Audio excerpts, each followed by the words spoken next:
Cameraman સાથે હોટલમાં જઈને એવી મજા લીધી કે હું થઈ ગઈ પાણી. મારું નામ રવીના છે. હું 25 વર્ષની છું. હું દેખાવમાં ખૂબ જ જોરદાર લાગુ છું. મને જોવા વાળા મને જોતા જ રહી જાય છે. હું એક કંપનીમાં મોડલ તરીકે કામ કરું છું.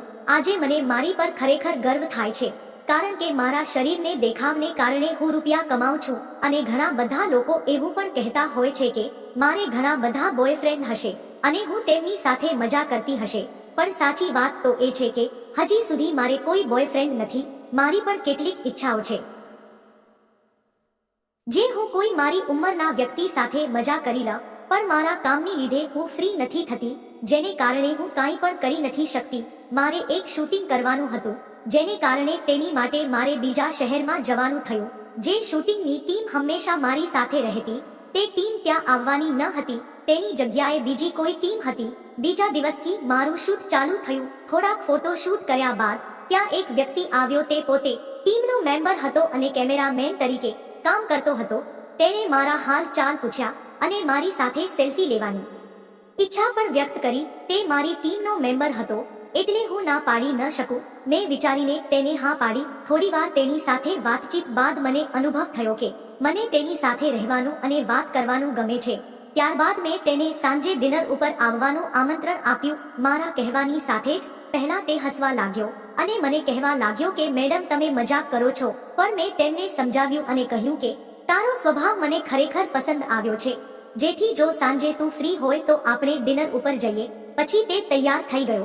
અમે બંને એક કારમાં બહાર ગયા. તે શહેરના બેસ્ટ રેસ્ટોરન્ટની અંદર અમે ગયા અને શાંતિથી જમ્યા. ત્યારે તે વ્યક્તિએ તેની વિશે થોડું ઘણું જણાવ્યું કે તેની જૂની ફ્રેન્ડ તેમને છોડીને જતી રહી છે, જેના કારણે મને પહેલા પણ થોડું દુઃખ થયું. પરંતુ ત્યારબાદ એણે વાત આગળ વધારી તો મેં તેને સામેથી પૂછી લીધું કે હું તને કેવી લાગુ છું. આ સાંભળીને પહેલા તો તે થોડો શરમાઈ ગયો અને તેણે મને કોઈ જવાબ ના આપ્યો. ત્યારબાદ અચાનક તેને શું થયું કે તેણે મને હા પાડી દીધી.